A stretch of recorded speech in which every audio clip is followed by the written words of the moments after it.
এই ছবিটা দেখেন, এই যে কাফন মোড়ানো যে লাশটা দেখিচ্ছেন না, ওর নাম তানজিল জাহান তামিম।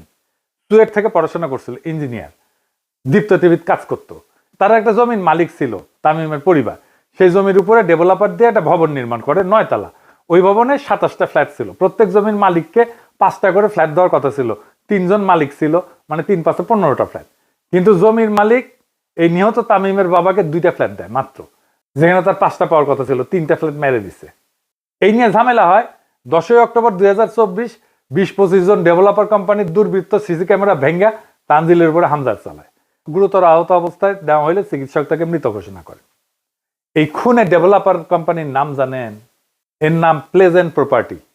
এই কোম্পানি মালিককে জানেন? শেখ রবিউল আলম রবি।